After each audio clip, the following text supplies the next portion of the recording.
Right. So this is oh, there she is. Running late.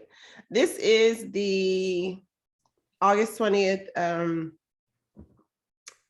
meeting of the Outreach and Advocacy Committee of the DC State Board of Education. And I have a quick, like, not really a meditation, but just kind of a little like reading, because we had an interesting week. And hopefully it's kind of like, frame our work a little bit, or at least, put some good vibes out into our city. It's actually a song. I'm not singing, but I'm just going to read the lyrics because it just kind of resonates with me. So it says, let there be peace on earth and let it begin with me. Let there be peace on earth, the peace that was meant to be. Let peace begin with me. Let this be the moment now. With every step I take, let this be my solemn vow to take each moment and live each moment in peace eternally. Let there be peace on earth and let it begin with me. And hopefully, I don't know, some other people might be out there listening, but I think kind of my reflection is, as electeds, we often think we can do it all. But, a lot of times the best remedies is the remedy that starts with yourself in your home. So hopefully our work, I think, has a lot of connections to peace and remedies to violence with quality education. But hopefully, some of our work can trickle down into other areas of our city. I'm not sure if either you have any reflections on that. I wish people would listen to that. Me. These are not peaceful times by any stretch of the imagination. And we're not even at war with anybody right now, except ourselves. And if it starts at home, as the lyrics say, then, but there's so many people that don't even know what their home is. And I'm not talking about people without homes. The home is right in your chest. And a lot of people don't have a heart. Pass the plate. Thank you for that, Fraser. No, I mean, I know that song from church. And it has been a rough week. I mean, it's been a rough, we are in a rough period, but it does feel like it's been a particularly rough week. Wednesday felt like an exceptionally terrible day. And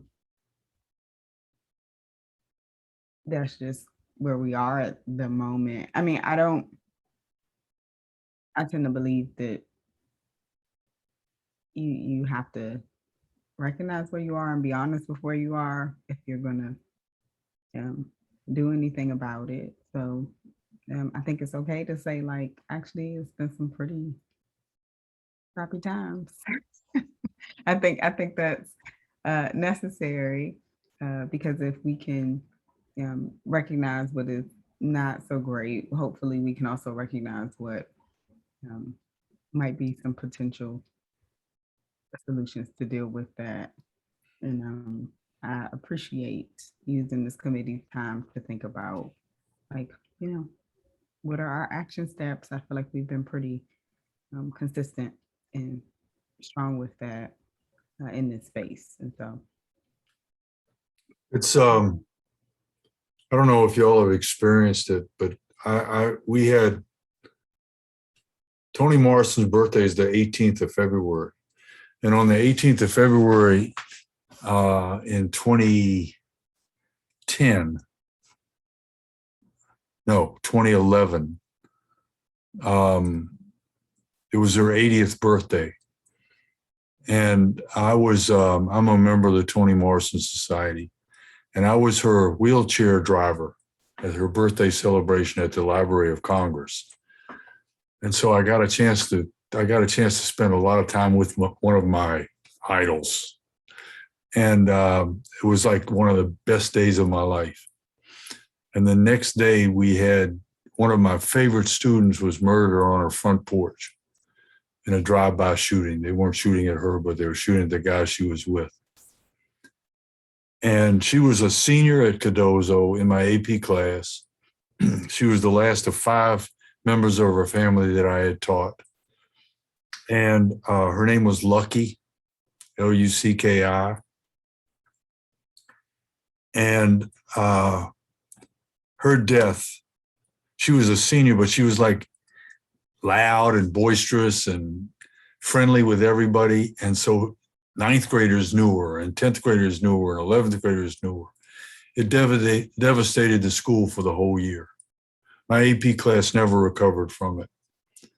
And I can't imagine, Ebony and I were talking yesterday about not only the person who died, but the person who killed him, and they were both students at the school.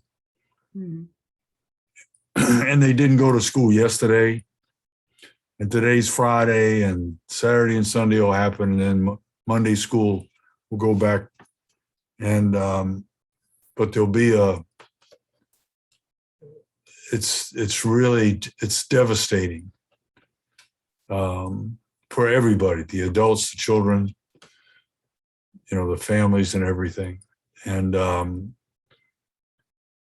we don't respond to it well in the city. We tend to push it aside. There'll be a funeral celebration. There'll be a memorial celebration. People put balloons up in the sky or whatever. And then the system will go back to forgetting about it. And they can't do that. And expect students can't, from the pandemic, they talk about learning loss and all that. These are kids. They can, if you were sick for 6 months and you couldn't go to school, it didn't mean you didn't learn anything. But young death, I know how it is with old death. But young death is especially everybody probably knew the kids. And it wasn't a shooting, it's even worse. Stabbing is like personal. What caused it? How, was it, must have come out of the school. Did something happen that day or the day before? Do you all know anything about it? No, I just know it was dismissal time, and they did go to school together. I don't know. I saw a bunch of statements, and they all were like, our heart goes out to the victim and his family and I think that's necessary. Like, I think we absolutely have to wrap our arms around them, but I tend to agree with you that we don't do a great job of actually responding to these incidents in a holistic way, because I can't imagine, well, I can imagine, but maybe it's a limited imagination for like what it is like for the students who were there, or just the fact that it is another young person. And like, I know, like I said to you, and I've said to others, like, I don't think it's not that we like lost one kid, like we lost 2. And I worry sometimes that a lot of the things we say, we believe and we say are good, in theory, like everything from restorative justice to how do we tackle the, school to prison pipeline, to all the conversations around police and schools. I'm not so sure we actually are at a place to apply those in practice quite yet. But again, I think that's a symptom of not being honest about where we are. Even when you think about like police and schools, like I don't want students to be unnecessarily or unfairly policed. But like when it's not a pandemic, work downtown, there is security I've worked in semi-secure buildings for some time now, where like you have to, provide ID, and there are armed police, and it's because of some of the other clients that'll be in our building. But I know they're not there for me. I also recognize that there are threats in the world, and I want to be able to keep our kids safe. Not to say that would address this situation, but I raise that because I don't think any of these things are simple or easy. And I think it's very easy to say, like, I firmly believe this, or I firmly believe that. And then when it comes time to think about, like, where do we naturally gravitate to? Sometimes it's different from the things we have professed, because I've not heard too many people express concern for what it is like. Like, I couldn't imagine being the mom of the kid who, was actually the person who inflicted this harm. I'm sure she's hurting too. Oh, there's no That question family's about it. hurting too. And I can't imagine trying to navigate a young person through the judicial system, and that's a little Black boy too. And we don't actually know the circumstances. And that's not to excuse anything, but there's hurt that comes with that as well. And they're part of our community as well. And I don't know if if there'll be no redress for that. There'll be the balloons you're talking about. So I don't really know what to do with that. But I do think I think the least I can do is just be honest, at least about my feelings, and saying that I don't feel like the tragedy or hurt here is limited to one individual or one family or one community. It's a lot of hurt to go around. Well, I thank you all for taking the time to reflect. Other organizations or groups that I'm in, whenever we have particularly heavy week, it's just good to kind of stop and meditate and reflect, and then think about how circumstances, can direct the work. But I think Ebony was mentioning, was a true reflection on, where is our starting point before adding other layers of interventions. Sometimes feels like we just have to go back to some of the basics about care, respect for people, how to handle our emotions in productive ways, how to feel. So I just wanted to carve out space for us to do that, because I think all of us were kind of impacted this week in a variety of ways. And unfortunately, we know, this week, unfortunately, is an example of some other weeks. Let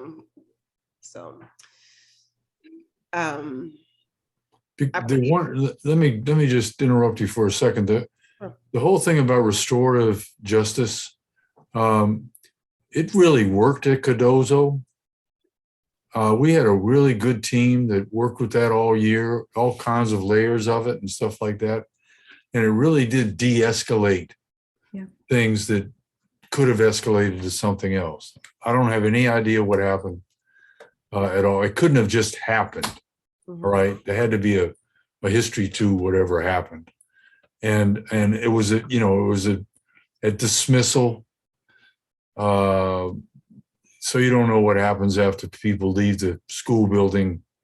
We at Cardozo, we used to be right between Garfield Terrace and Clifton Terrace, 2 public housing projects, and things were just, luckily we hardly ever had anything happen inside the building between those 2 public housing. They were gangs, not big time gangs, but they were bigger than crews. They were neighborhoods almost, but they sort of left it alone in the building. And so it may be that if we're the outreach, who do we reach out to about this? Or is it something we should reach out? Is it something we should do as a committee? I mean, I don't, I appreciate that question. I don't know what is currently happening for DCPS as a system, and I definitely don't know across uh, all of the LEAs what is happening as far as restorative justice. I mean, like I sat on the, I don't know what it was called, community cabinet, I think, for Ron Brown when that school was opening. I'm still pretty engaged with some of the staff there, and I know the former principal still works for DCPS, but at Banneker now, Right. and was pretty invested in establishing a restorative justice culture. I will say that when I went to, of all the graduations I went to this, I guess spring, it was hot, but it was supposed to be spring. That one was the most, was that you could feel most strongly that the students had, there was a culture of them like loving and supporting each other in a very tangible way. Like they clapped for each other, they cheered for each other, they're both valedictorian and salutatorian, their speeches were very much about where they had made this growth as a class and as a cohort and as a community. And so that tells me something that other data doesn't, about what they've been able to accomplish with that culture. And so I say that to say, I do think there are examples in our city where we have given young people, and in this particular school, it is Black men mostly, Black and brown boys,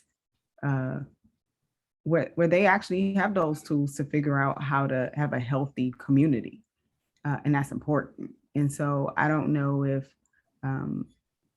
we should, just look into what's happening with that, or if there's somebody we should invite to hear more from, or if it's worth looking at some school visits or something like that. But I do believe that it's possible. And when there are, kind of like Raymond was sharing, when there are places that like, we've been successful to be like, all right, here's where we're both like struggling together, but here's what the potential is for us to, have a success together. So that I raised that because I was particularly struck by in going to that graduation and remembering the idea of the school. Like I felt like there was actually something like that had materialized, like the desire and the what actually happened matched as far as equipping those young men with a sense of community, a positive sense of themselves, and them just being really invested in that. And they worked on it every day from the beginning of the school. Before they even went to classes, they had a community meeting. Yeah, it's their culture. It's Yeah. not. And that's what you have to do. It's not an intervention. It really is their culture. Now, I would not sit here and say to anyone that everything is perfect and there's never been any altercations on the, like that kind of goofy data points. But I do have a sense that there is something almost intangible at this point that is just baked in, that they, like I say, have an appreciation for themselves, have an appreciation for each other, have just the tools to be able to advocate for themselves, but also like de-escalate different situations and just navigate the world in a way where they can be successful. And again, we don't know any of the details of the situation or what necessitated beforehand, but I would want that for any young person, whether they were, at Ron Brown or Roosevelt or my sister or my cousin or my friend or whatever. I think those things are necessary for you to navigate life. So we should, if there are things we can do to increase those types of practices, those types of policies, those types of support, and lift that up, I think is important. I put a link in the chat for ASSI's restorative justice trainings, but I think that this is like a opt-in thing. So, I mean, to your point, Ebony Rose, I think it depends on the interest and capacity of the school leaders in specific schools. And I don't know if there's a way, another way to do it better. Well, another thing I was going to say is that I think schools that have community are, part of either the community schools or the connected schools, and they have like a dedicated coordinator, are more likely to, I'm saying this, I imagine are more likely to know where the pressure points are and what is needed, and if this is something that is needed in the community. But I guess also when you were speaking, I was thinking, I don't know what the culture is at the school, where this happens, and it is possible that they have that as well. You know what I mean? I'm not saying they do or they don't, but I just know that both things can be true. So yeah, just holding judgment on that, not holding judgment on that. I mean, I think it's, a bit of like, even what some of that community aspect of, yes, schools can have really good things going on inside the school. But it's that added layer that might be going beyond us, of around the school. I'll give an example that's not related to what we're talking about. I was at a school talking to a dean of students, and she was just mentioning about like keeping the community away, in the sense of like some individuals had came up to the school because they wanted to harm a student.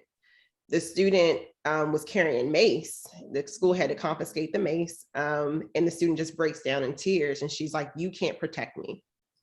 So we're not even talking, yes, we could, the school could have really great things going on inside, but if people are rolling up to the building, like this is the wild, wild west, or like this isn't sacred, kind of Fraser was talking about, how school was almost like sacred grounds for what happened.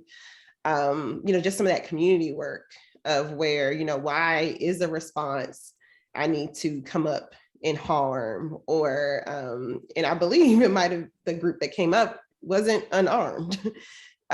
So like, that's a layer of, that we're dealing with, where we're students are coming from communities or coming from situations where the response is to hurt someone, or engage in conflict, and not that conflict's bad, but in a way that it ends in violence.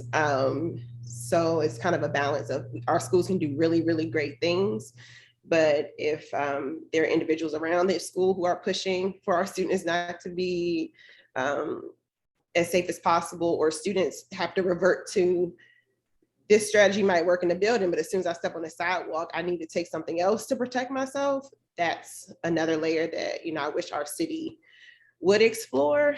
And I think, I guess, in the purview of what the board can do, and we talked about this last time, is, what is the bigger element of the safe passage work?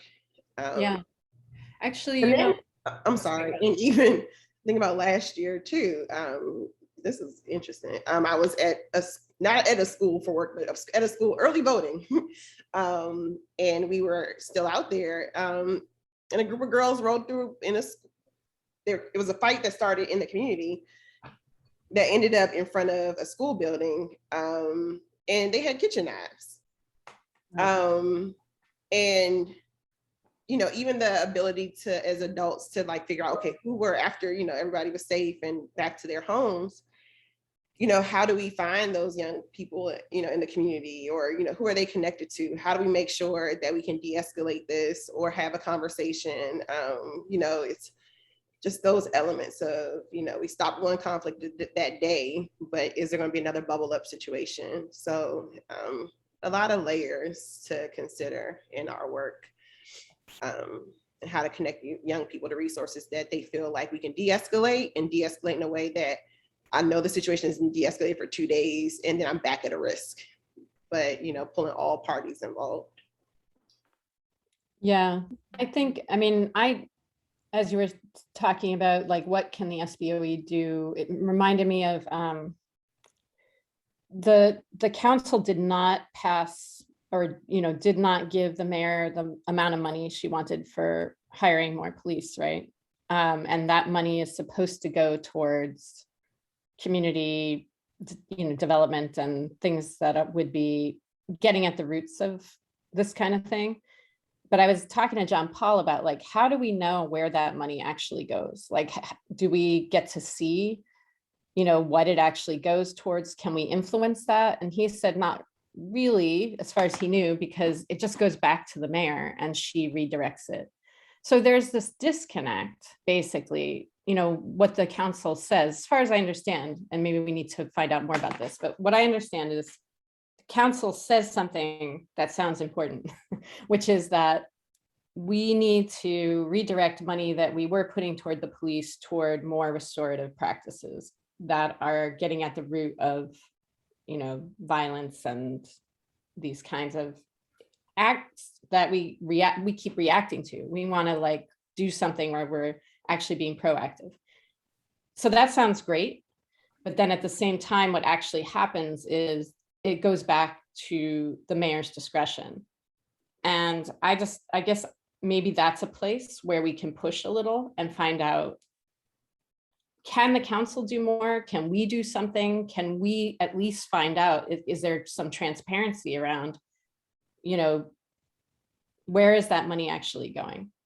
Because maybe we could make recommendations about safe passage and about just, like, what are the proactive approaches we could take to address some of the issues that lead young people to even behave in this way, to, feel the need to act violently. So that was one, like, concrete thing I was thinking we could maybe at least look into. I think the voice we have is a panel, and then our reaction to that panel. I think that we should invite someone for the business meeting in September. I mean, to the public meeting in September as a panel about those kinds of things. I mean, this is a hot button topic, obviously. It just was exacerbated by what happened at KIPP. And I'm sure that the people at KIPP are way past embarrassed. I can't think of another word for it, because when something happens at Cardozo, because of the inequities in our city, people sort of look at it, well, it happened at Cardozo, or it happened at Anacostia, or it happened at Woodson, any of the comprehensive high schools. Even when something happens at Wilson, it's like people are shocked. But when something happened at KIPP, which is probably the premier charter school in the city or close to it, it should be an eye-opening experience, but we can't let it ride, I don't think. I mean, go ahead. Sorry. First. No, you go on. No, I mean, I don't. I am not so numb or jaded to say that, of course, the news was, like, shocking, feels insufficient. That being said, I also tend to believe that, especially looking at the amount of violence our city is experiencing, it could have happened at any school. Oh, yeah. And I think that's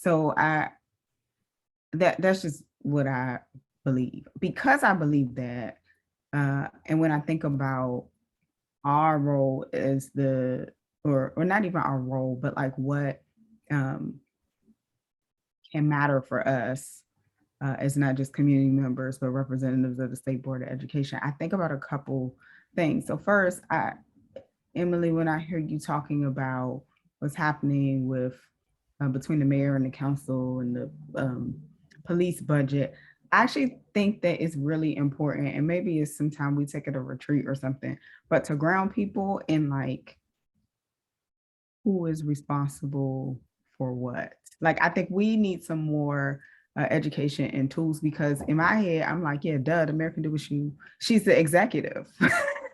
And I feel like that gets like that actually means something. Like the council, their job is to legislate, their job is to do oversight, their job is they can do some reallocation stuff at the end of the year, but like that's their job. It's her job to execute.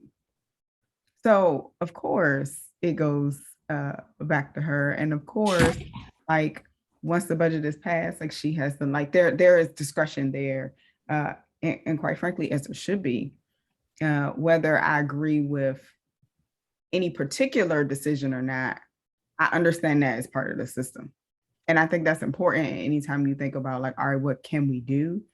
So that's one bucket of things that I think we could use some support around better understanding how these is like, not only how the decision happens, but like what they mean. And like how we can, where in the different processes the levers are, and who has respective powers or authorities or what have you. That's one bucket. The second bucket, though, is there are actually things that, and we had I think we were asking DCPS to some presentations around social emotional learning. And I was like, yeah, this is not that.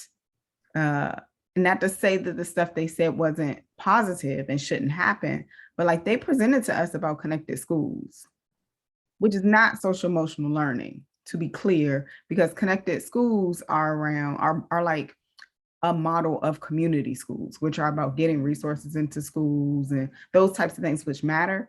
Social emotional learning is actually about creating cultures and practices and supporting young people so that they have the skill sets that they need. It's not about like, okay, am I working with your family? It's not about, am I getting you uniforms? It's not about, do I know the other people in the community? It literally is about like the skill sets of what people call like soft skills. And like, it's about developing you as a person for self-management, which is different. And we applauded DCPS for what they presented to us that day, because it's good, but it's not actually that set of tools that we want people to have, which is also different than like restorative justice and practices. And I would push us just to think about like, okay, what are the different components that if a young person is holistically supported that we need? And like when DCPS or any other LEA tells us one thing that's good, to be like, yes, that's great. And also push ourselves to not lose sight of, just because that one thing is happening, that all the things are happening. Because we don't have the authority to make things happen, we have to be very diligent and very knowledgeable about saying like, all right, like what we champion is good. When we ask for more, there's a unique dance that I'm sure Emily, you feel in particular as somebody who sits in the leadership position on this body. But I do think we need to revisit and think about like, all right, if young people in this space and time have everything that they need when it comes to from safe passage to restorative justice in the school to trauma-informed practices to do we have cultures that support SEL, to do we want schools to be community schools? Like all of those things, like we actually need to figure out like what it looks like, what those things look like as good, and it's like, this is what we're guaranteeing to every kid, and like push people for those. And I'm not so sure, and maybe we don't have the capacity to do all of the things, but I would at least like to have a sense of like, all right, like this is, if we had our druthers, here is the baseline for all kids. And I don't know that we necessarily speak in that way. That's like certain things are just good for everybody, or we will want at least, we will want at least provide it to everybody. And then you have the conversations about, and equity is these things on top. I don't know if we've really fully leaned into moving that way, because there's actually even probably some opportunity still to better understand with how this ESSER funding is being spent to go towards some of those things. When we think about like, all right, like trauma-informed practices, like, are we actually providing anything additional to teachers or to educators? Or students are probably going to come back into school and be a mess because they've lived through a mess. So this would be a particular time where, like, if we're going to have investments in restorative justice and helping them navigate and de-escalate situations, and like that might actually be more needed now than ever. And all I continue to get back from people is high dosage tutoring. So that feels insufficient to me, or even some of the questions people ask. And I guess hopefully this will start to move us into what Carlene wanted us to talk about. But like when people started to ask the questions around their testing costs, and like who was going to pick those up, and like we're now finding out that like there's a certain amount of federal dollars for like the uninsured and, you know, like those types of things. But like maybe that is actually something that OSSI could have picked up to make it possible for us to have regular testing in our schools. But I'm not so sure we know enough, about like what they said they were going to do, their framework or how they're doing it.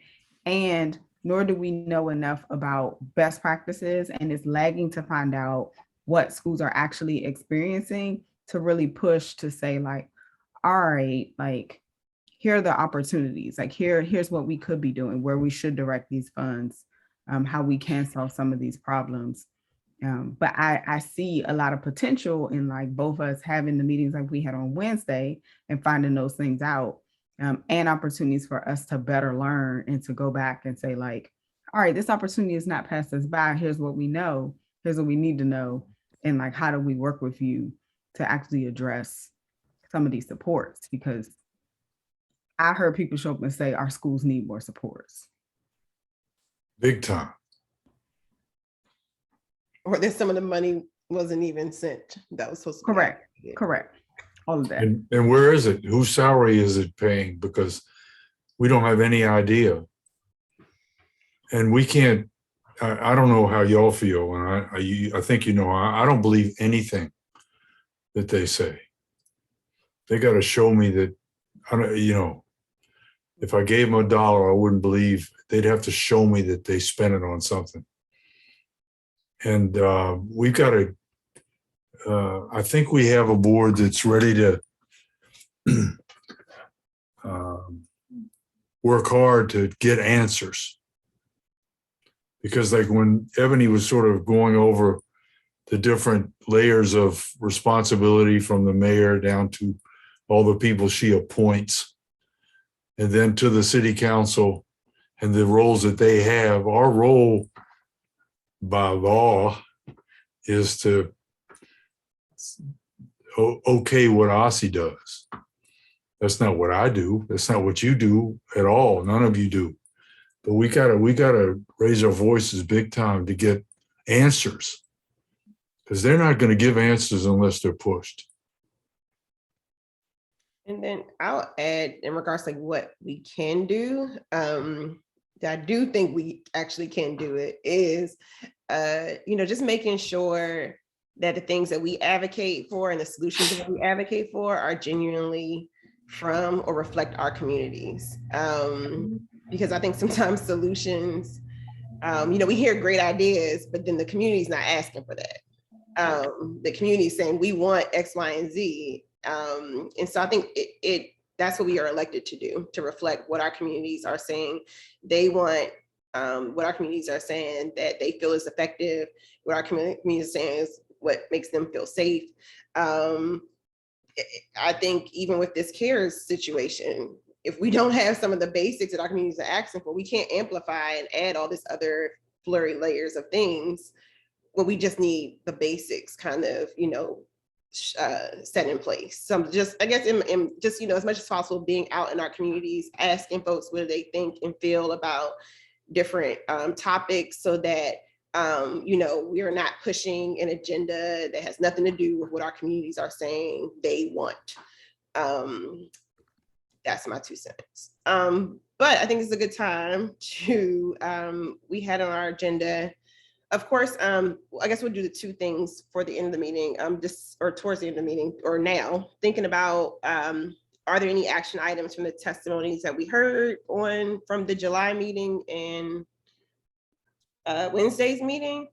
And then the last part is, we were talking about before we went on recess, what could our advocacy agenda be for either this committee or the state? Or actually, I think we were saying just go ahead and try to set one for the State Board of Education, and then present it to the rest of the board members of these are the things you would like to advocate for. It seems like one piece of that is, it seems like we're gonna be in this COVID posture / COVID money posture.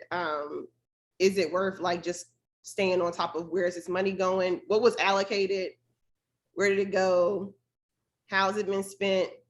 Preparing ourselves if another wave of recovery funds comes through is one thing. I do think because it's not easy, but because student advocate already has their hands in it, like the safe passage work. But I'm open to hearing like what are folks thinking about, what is an agenda that we can set for this next school year? I'd like to know from y'all, what is the state of the buildings in your ward? Because I've been, the state of the buildings in Ward 4 is deplorable, especially the older buildings. I went into Whittier Elementary yesterday with Janice, and Janice is visiting all of the schools, and she's just like beyond shocked. But Whittier's got like leaks all over the place, mold, all this stuff. It was worse than Cardozo was before it was built. And Cardozo was almost 100 years old before it was rebuilt. And a lot of the schools in my ward are having HVAC problems, are having all kinds of physical, logistical problems. Mm-hmm. Yeah, I would say my topic in my email box since being, I guess, elected is building issues. So I can say I haven't been to all of my 43 and counting schools. And I haven't been all to our DCPS schools, but I do know I was in the building yesterday that has an HVAC issue and their elevator is not working. Which is against the law. Hello. I've heard from another school that has 60 lights out and a down PA system. Another one that has multiple floods, I guess, over not using the building, but a current hole in the ceiling that was leaking. I think the last update was they turned the water off. So that's just, and I've been invited to a visit for next week. I think that's next week. Yeah, next week. So that's just a sampling. I only can imagine. My guess is probably more issues. Emily, how about you? Well, maybe not surprising, our schools aren't in such bad shape. Cardozo is modernized. I'm trying to think of how many schools are fully modernized. I have 20 and 5 of them are adult ed charters. So I don't count them, but I should probably. Anyway, most of them are in good shape. The ones that are not, Brianne and I are going to visit. And when I say that are not, I mean not fully modernized. I'm not saying they're not in good shape, but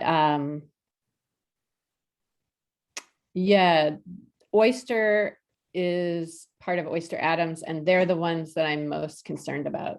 They had like asbestos and stuff on the playground, and so we're gonna go visit, and I'll report back on that. But that is not my major concern in my ward, I would say. Ebony Rose, how about you?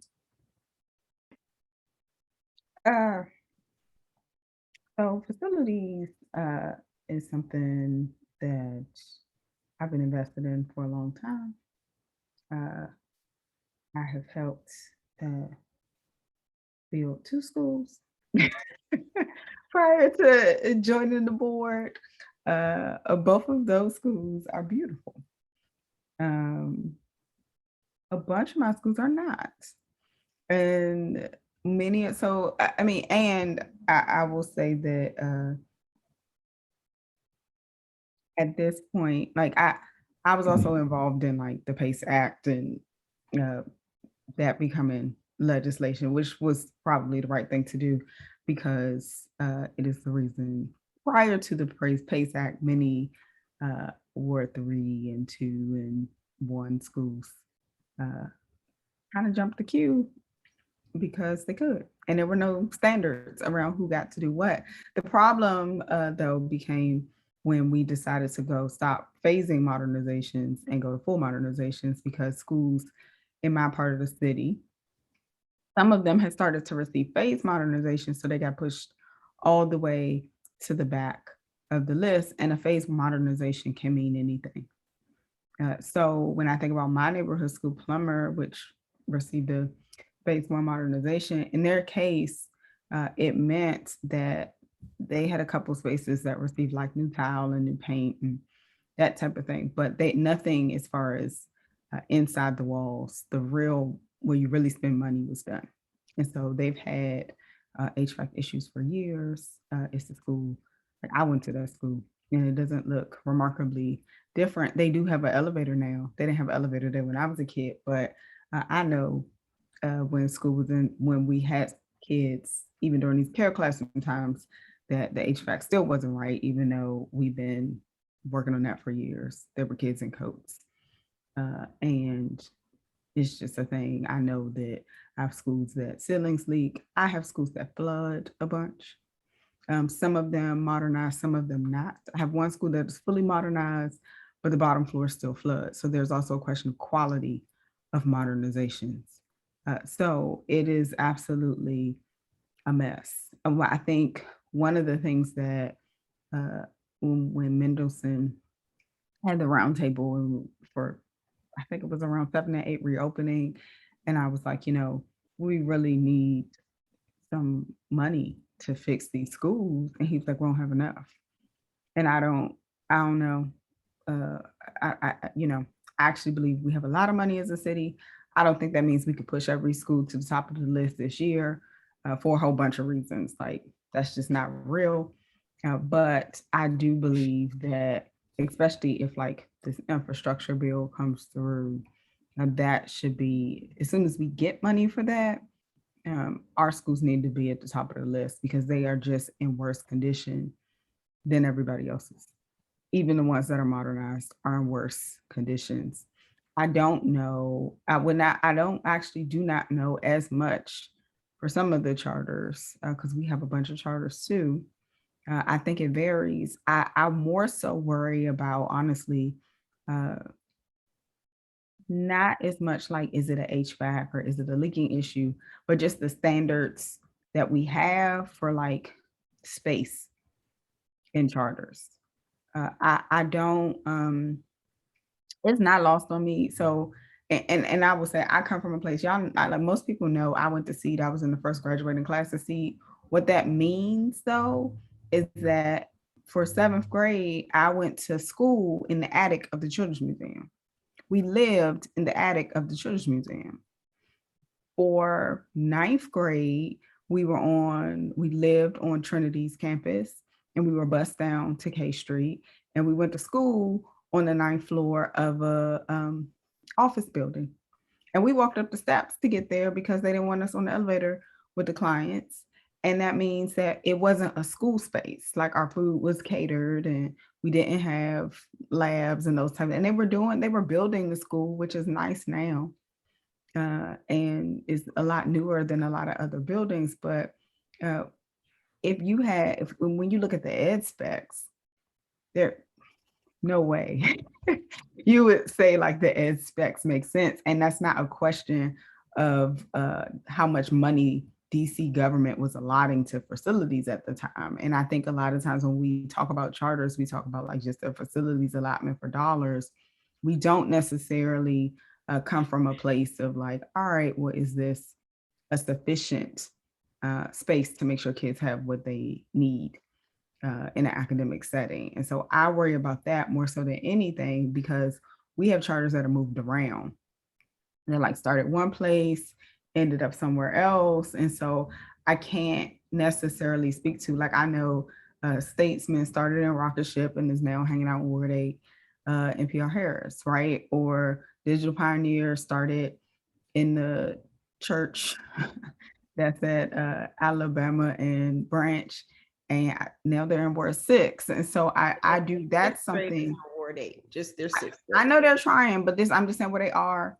Like, and so I that is something I actually worry more about with the charters that I have than like the let's get them on the list to get modern. And I mean, and I know it's a different process, but like I worry about that more than anything else, because I'm not convinced that we are actually providing the same just level of academic quality when it comes to space. Like, you know, just do kids have fields? Do kids have labs? Do kids have like, and it's not a dollar issue. It's a more complicated issue. Because I was at Whittier yesterday and it was deplorable. And I was looking at it as a father. And I know the staff, I know how dedicated the people are in the building.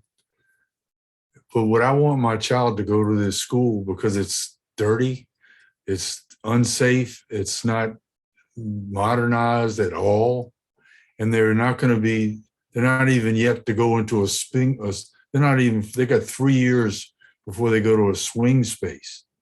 And that's a whole generation of students that has missed a quality, an equitable education in the city. And they're losing students now to the charters because the charters are recruiting the students away from the schools because they can offer, you know, Cardozo right now, as far as I'm concerned, is the most beautiful high school in the city, right? And it's under-enrolled. When I started teaching at Cardozo, there were 1,800 students in the school. And right now they're fighting to get to 500. Am I close to that, Emily? I'm very worried about it staying open for more than 5 years, honestly. You know, because I mean, something needs to happen. But yeah, no, it's, and there are almost no students from my ward who go there. there's no feeders. The only, when I went to Cardozo, we had 5 junior high schools feeding Cardozo. Right now we have 1 middle school feeding Cardozo, and it's in Cardozo right now. And it's what makes it 500 rather than 300. Yeah, and also though, it's just messed up. It's bad. It's like a poster child for bad planning or lack of planning, more accurately. So I'm on it, but I don't know how much I can help. But you know, I am definitely in conversation with the principal about it and figuring out, you know, how do we push this with DCPS, but it's a different issue. Obviously, it's not about the facility. It's not about the facility. The right. facility is gorgeous. So it is like Balloon. It's like Whittier's right across the street from brand new Ida B. Wells, which is beautiful. But I guess the question, I mean, about facilities, it's hard. I mean, it's what you were saying, Ebony Rose, that you can either push for, you know, should we make sure that all schools have at least an adequate level of comfort, or, you know, and safety in terms of the facility before we fully modernize, you know, buildings. And I don't know if there's another option between that, but what would we push for there, I guess is the question. Yeah. There are actually different line items in the budget. So like there are line items around, we actually should be able to do both. I forget what it's called, but like there is actually a line item around things like, all right, we gotta get your boiler replaced, right? Or like they're like I hate to call them like stabilization type of projects. There's a line item for that. There's a separate budget when it comes to, it is now your turn in the queue to get fully modernized. And I actually believe that not only, now I know that we can and should be doing both of those things, but also my push would then be, as we get additional money, or as we see opportunities, like instead of buying, and I actually like the people who are running the Military Road Early Childhood Campus, that acquiring that building, as opposed to putting that money into existing schools as a capital project, is a missed opportunity. Like I question when and how or like Banneker needed to be addressed for a very long time.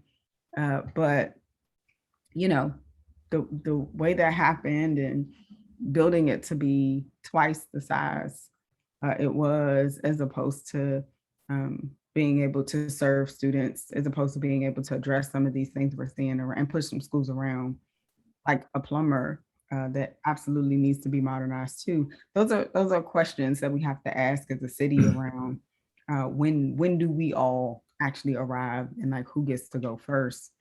And so I know that those are actually two separate line items, and we can do both. We would have to resource both in a way that makes sense.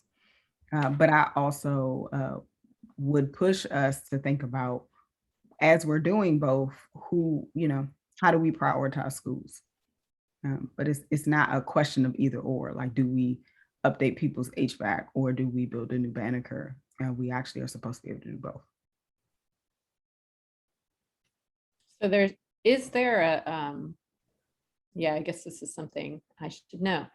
Is there a list, the way there's a queue for schools that are up for full modernization? Oh yeah, there's a list. No, but I mean, is there a queue for schools that need phased renovations or that need emergency? So that's maybe what we need, is that phased renovation, the schools that are still in need of modernization, period. So like a full modernization, phased modernizations, that's all part of the PACE Act, the capital list.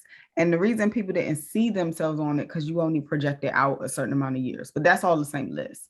That's different from like, yes, there's a list of schools that people are tweeting about Drew need air conditioning or need a roof replaced, or those are different. They're different. Yeah. They're different because like the one falls into the full the modernization bucket, period. The other are stabilization projects. But why does a school like, we heard from folks from Langley who are like, we've been coming for however long, or, reporting these issues that are really shocking for a really long period of time. And probably Whittier is the same. And, I know in my ward, there was a school that had a broken HVAC for 3 years. Like, how does that happen? Like, how does that happen that they don't get fixed for 3 years? They don't, because nobody has responsibility for it. Well, Yesterday we had a meeting. The lady from facilities was there. The DGS people were there, and they were saying they were putting work orders in as we were in the thing, putting freaking work orders in of obvious leaks in ceilings and all these other things that hadn't been fixed. And they were putting the work orders in. They've been in. DGS has like 5,000 back orders. I don't know if that number's right, but whatever. It's DGS's responsibility. That is the agency that is responsible. Yep. And Councilmember White's committee has oversight of DGS. And that's been true for the last, 2 to 3 years, because that facilities and procurement committee was created separately. And so I think it actually is a conversation that maybe as a board, we should be figuring out when and how we have with Councilmember Robert White about how we can, address. I'm wondering about that. I testified maybe 2 years ago because I know there's a budget, like a line item for DGS dedicated to like DC public schools. But does it, and maybe just understand the process in general, I don't think they have like a dedicated unit to DC public schools, in the sense of all the work orders have to flow through all these workers in the order that they're received, versus if schools, have a dedicated outlet for getting maintenance issues addressed as a specific unit from DGS. It just kind of goes and just focuses on school issues versus all the building issues that we have as a city. So maybe it might be helpful to get just some more clarity of like, what is the current process? Get some people to think about like process issues. I've even had schools who, it was Blue and Heart. Blue had the materials because the school maintenance facilities folks, they talk to each other and they're like, oh yeah, we got the materials. We just need them to come and do the manpower. And DGS is like, oh, well, actually we need X amount of time. And it's like, well, then why did you even come out if you can't fix, you know? So it seems like I got some issues with process breakdown. I do know Robert White's office reached out this year to try to get like a bunch of work orders. They've been at least an outlet for me to send, hey, I've heard this school has X work order. Can you help? Now, what I don't get on my end without harassing the people who reported it to me is like, is it fixed? Is everything okay?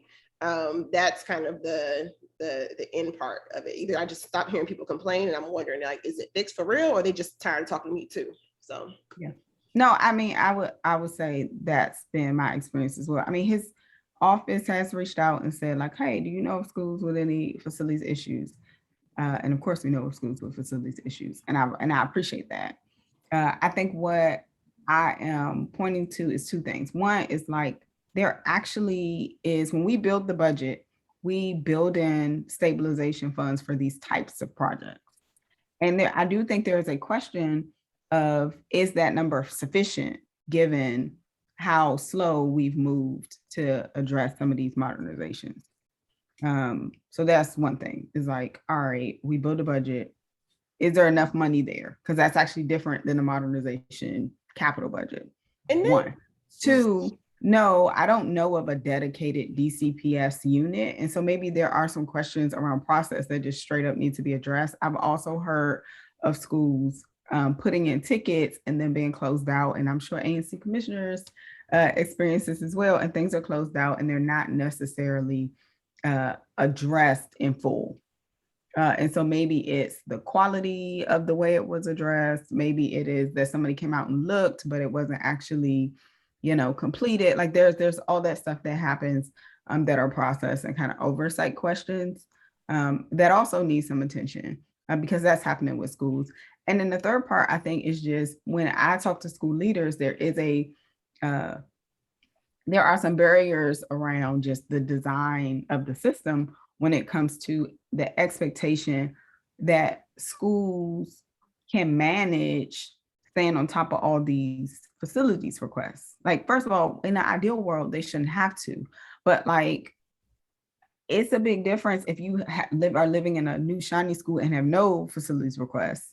And if you're a school that's like, all right, I got to follow up with this person, I got to follow up with that person, the parents in my work wondering what's happening with this. Like I have a school that doesn't have sprinklers, but had a fire. Like that's a thing. Like I don't know. And I have actually, I hear you and have experienced, but you have too, Representative Reed, where it's like, all right, the school has followed up. You wonder if it gets fixed or not. And I get it because, you know, they have a million other things to be doing. And so I'm not so sure that this system that we've created where schools essentially are trying to lobby DGS to get these work orders done is the most efficient one. We've essentially put something else on these school leaders' plates too. In addition to the education and all the safety stuff and all the culture stuff and all the things we want people to do and responding to the pandemic, and they're trying to get their, you know, HVAC fix and their cafeteria to stop flooding. I'm not so sure how we expect that to get remedied on its own. It's a mess. In summary, it's a mess. On wheels. So far for areas of possible like an advocacy agenda, it's kind of just staying on folks around recovery funds, use of them, clarity, building some kind of strategy around how do we get these work requests space for some folks, and then the work requests when buildings need maintenance, safe passage. Any other topics? Do we need to take on all of those? No, we don't. We don't.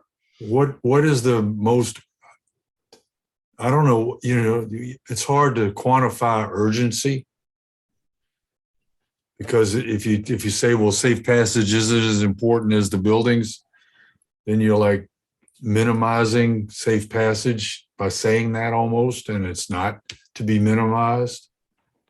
I think we need to, is our way to, as advocates, to have these people testify so it's out in the public, because the public doesn't know anything as far as what the mayor is giving. I mean, just about mask mandates. Have you seen all the signage on buses about mask mandates? I haven't seen anything. They send out stuff on the mayor has a press conference, and then they send out emails.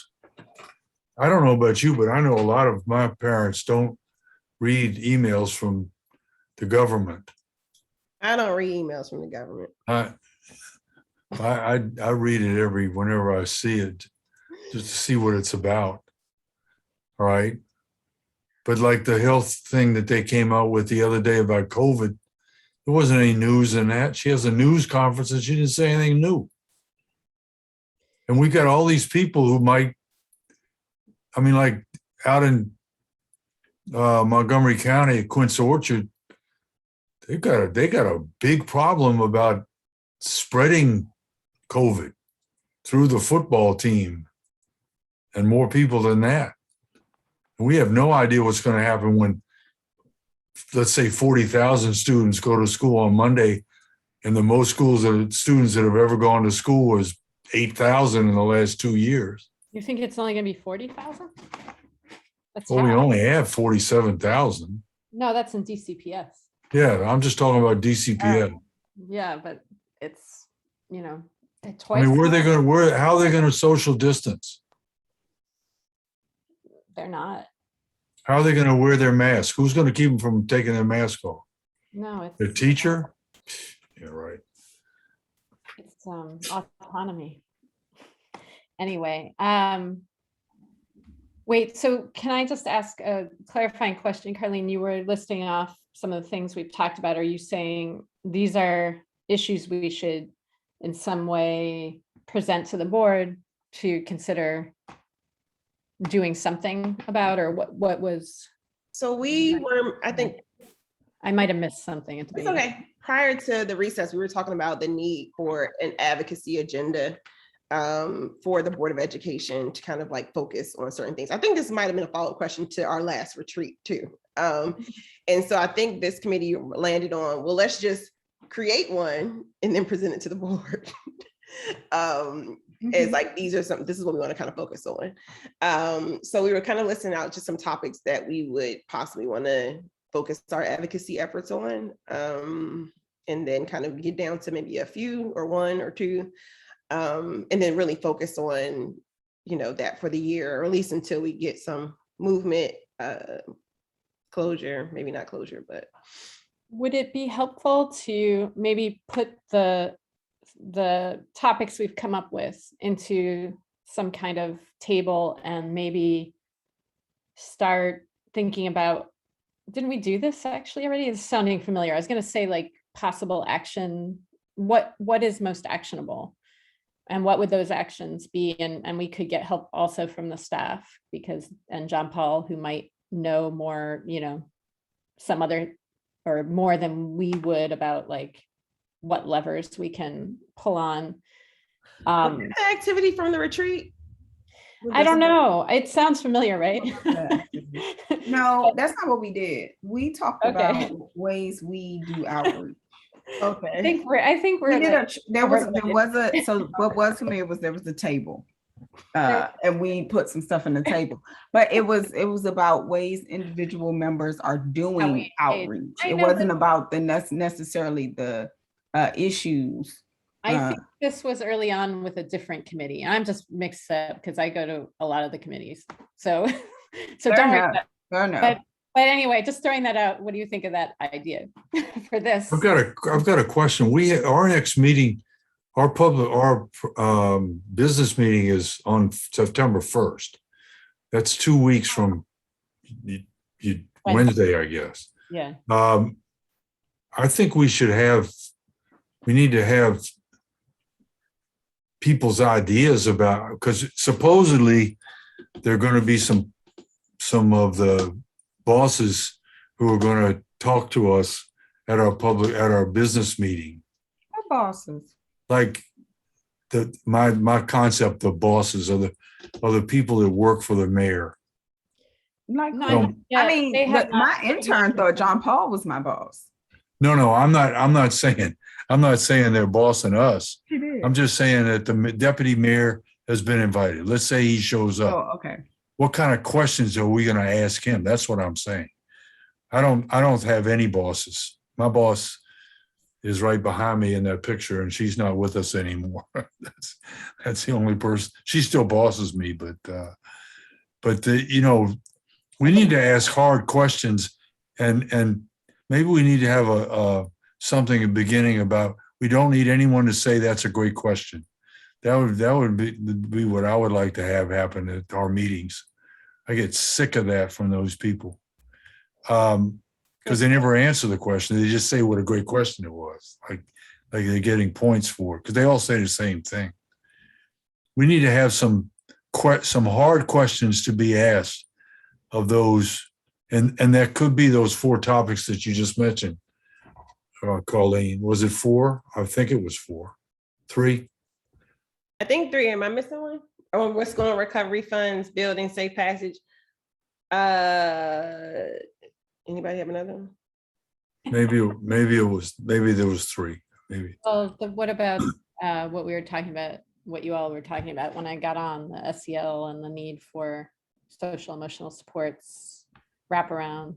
Well, not wraparound. You were very specific about, Ebony Rose, about like restorative justice and trauma-informed practices. Can we fold that into safe passage? It's kind of different, because one is really about coming and going from school, and the other is like what happens inside schools. So I would. Okay. And the latter really, it requires more support than I think is currently available for principals who maybe don't feel as equipped to do it as others, Well, that's what happens with restorative justice. That's what I'm saying, yeah. Big time, because I was I had a restorative circle every single day of my class. Right. Before we started. But I was an outlier as far as that. Exactly. It wasn't mandated. It was a fabulous experience, but people wouldn't do it because they were so test driven. They couldn't take the time out of the 10 minutes out of their class, out of their 80 minutes to do that, because they were getting ready for the park test since August. Yeah. And I do want to acknowledge that I think it's a balance, in terms of mandating something and saying all schools have to do this, because then it is done badly in a lot of them. It's done in a very superficial way. And sort of saying these are supports that are available, take it if you want it. That's the other end. And I think there needs to be something just more robust than that. But I don't know, more. I disagree with that. Just using Ebony Rose's example of Ron Brown, is that they had circles every single day. There's nothing wrong. Our students need to be mandated to do things. Oh, I don't mean the students. I mean the school. No, I know, but the adults need to be treated as students, and that it's just like the virus. Everybody should be vaccinated. Period. Yeah. If you're going to mandate it, you have to have you really have to have the supports then. And you need high quality training, and you just need to dedicate the resources to it. And I don't think that's there now. I think it's I know it's not. Thing, it's not. Get to go to a training, and one training is not going to do it, No. So, and that was the biggest mistake. Like, y'all remember William Blake? He was the head of social and emotional learning for a couple of years. DCPS, he just left. Now he's going to Montgomery County. He didn't have the slightest idea about social emotional learning, and yet he was in charge of it. Well, so let's see if on, what day is that? Next Wednesday, we can ask some pointed questions around those things. I don't foresee though, any eye-opening, or I don't know, knock you soft answers. But I mean, we can ask folks. You're talking about the Wednesday after next. Whenever the working session is. Yeah, Every that's day is running together. Is that when the working session is? yeah. September? It's Okay. a week from next Wednesday. Oh, wow. Okay, cool. So Yeah. we have plenty of time. It gives us time to get some questions together. But I have. Can you say one more time what the topics were? Sorry. Sure. Recovery funds, buildings, Safe passage. safe passage, and then there's a SEL restorative justice component. I'm not sure which one of them would, maybe I'll see. Maybe DME. Well, can I just, I guess I'm wondering, based on the meeting last night, there are some very like concrete to-dos from that list, I feel like, or advocacy points, like we could focus on the opt-out versus opt-in for asymptomatic testing, right, for families. Would that be the kind of thing that would go on this list, or is that like a more immediate thing? Is this list for more like long-term goals, or should we also add like, this needs to kind of be something we propose to the board, we push for? Yeah, I mean, I guess our recommendations from the letter that we're going to build out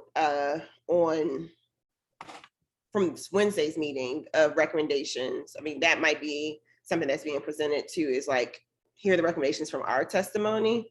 That actually gives me some homework for this weekend, because I do want to, I do want to ask my families, like, how do you all feel about, the testing? Do you have a preference for opt-in, opt-out? Before I feel like I can say too much about that or really have an opinion. So maybe that's my homework for this weekend. It's a bunch of book bag drives, so I'll walk around and ask that question. But I will say, like, I think, the recommendations that we come up with from whatever day's hearing, Wednesday's hearing, could be presented to them. But my hope is, we need to, some of the elements we just need to get to them before September. Like, the biggest thing from Wednesday was virtual learning is what people want an option for. And that needs to be in place hopefully before August 30th. So it's like a quick issue that we need to get on. Yeah. Do you all think there's any chance that she's gonna react to that and change it? I mean, any chance at all? Before the 30th? Yep. Probably not before the 30th, but I think that this just reminds me a lot of term 2, where she had the press conference, and then, by the time that did happen quickly, because that was a matter of going back versus not going back, and not going back was actually the easier thing to do. This is the opposite at this point. I just don't see how they can get the virtual options up and running for every school. Because I bet they don't even have a plan. Well, I mean, there is a plan for the very small number of students who that's not a plan. So anyway, I don't see that happening, but it doesn't mean we shouldn't push for it for later, because families are still going to want it and kids are going to get sick, so they're going to need it. The other thing that's very concrete is I don't know, I'd like to hear from your wards, or have you maybe find out, is like outdoor lunch. And I know some schools did do the last round of procurement where they could have gotten furniture, but I don't know if they thought about like getting picnic tables, but now that's what everybody's asking, is there money for picnic tables? So I don't know, that seems very also concrete and maybe feasible to like just ask for more support around that. Like, they need more staff too to make that happen. So it's like picnic tables and extra staff. So I don't know. Some of these, I feel like if we had a combination of immediate and concrete, and then the more like exploratory and long-term like SEL and restorative justice in every school would take time because it requires a lot of work to do it well. You know what I mean? Can we ask the members of the board to respond to Carlene's request by Tuesday? What are we asking them though? No, just how they feel about our wants and Areas for advocacy possibly for the next Yeah, year. I think what I heard was that those three things are larger areas, which are separate from, not separate, but are long term. Like that's at the level of an agenda. And then there are a set of things which sounds like they are largely being driven by what we've heard from the public in schools that are more immediate, concrete follow-up items. I will say that as far as the outdoor learning and the money around that, I actually don't know. I feel like I don't know enough around how people tapped into that. I feel bad for that because I have not updated the board on that. And okay, I would like, I mean, because nobody's asked me for picnic tables. Like said, like, oh, I need more stuff because I'm trying. I've heard people say that like they're concerned about kids eating in indoor spaces. I've heard that. I've not necessarily heard anyone say, and we are going to use our outdoor spaces to remedy that. I'm also just, I think what's happening in my head is I do have some questions around how the funding has been used to date. I also am trying to think about, in reality, at least with the schools that I'm familiar with, especially the elementary schools, because those kids can't be vaccinated, if they even have outdoor spaces to utilize. I think one of the things that is not lost on me is I know schools have been on lockdown because of stuff that's happened. And like, I will never forget one day in particular where we had 3 schools go on lockdown the same day because of one, there was one car being chased that was shooting that affected 3 schools. Because they came down a major thoroughfare of ours. And I am glad no one was hurt, but I also know that's the reality. And most of our schools are not constructed in a way where they have, like Kimball has a courtyard in the middle of it. That's the exception. That's not the rule. Or like some of our schools that are like barred, like they have construction going on and there's a huge construction tent taking up most of their outdoor space. So I'm worried about like if they are even able to tap into that as a solution. Every school has, its unique issues. And I think if we had a system-wide approach, we would be able to like look at what a school needs, and some schools would just have to open their windows. Like that might be the way to address it. But I have schools that windows don't open. So I'm not arguing against people having outdoor learning as an option. I am just saying that literally the things that are happening in my head that I'm considering are like, okay, what's possible? Like in reality, these are the conditions we currently have and what's possible. Like maybe this is not a solution for a certain set of my schools. No, it's maybe not. They need something else, but they also tend to be the ones that don't have great HVAC and can't open their windows. Like Kimball is brand new and my mom's classroom's windows do not open. That is not something anybody thought about prior to COVID. It's just not. Woodson is completely redone. The windows do not open. Like it's not even as simple to say it's just our schools that haven't been modernized. Like it is actually like in 7 and 8, we just have more schools. We have a mix of both charter and DCPS. So then there are all different kind of access issues there. And then we're dealing with just like safety issues and not being modernized. And there's this whole, there are, you know, It's everybody not has just their 7 and stuff. 8, trust me. Yeah, I mean, there's It's It's any not a school whole layer east of the stuff. park. So, listen, actually, the admin meeting's supposed to be a meeting now, and I guess they can't meet until we get off. So just like, giving a heads up. I didn't realize- We can wrap it. I think I'm in a good place. I think there are some topics that we can just kind of focus on. And I will just say, some of my schools have gotten picnic tables. They just did it on their own.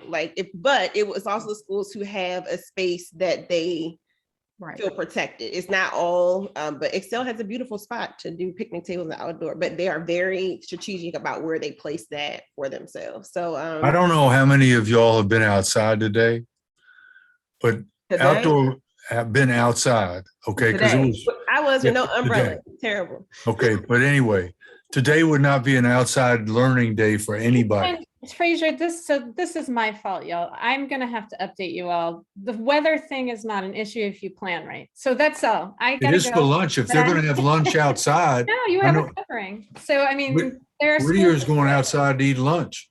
They've already got the plan for outside lunch. They couldn't go outside today for lunch. They could, but not if they're How? not prepared. You have a covering, but you have to plan for that. So there are schools that are doing it. Man was doing it all year long.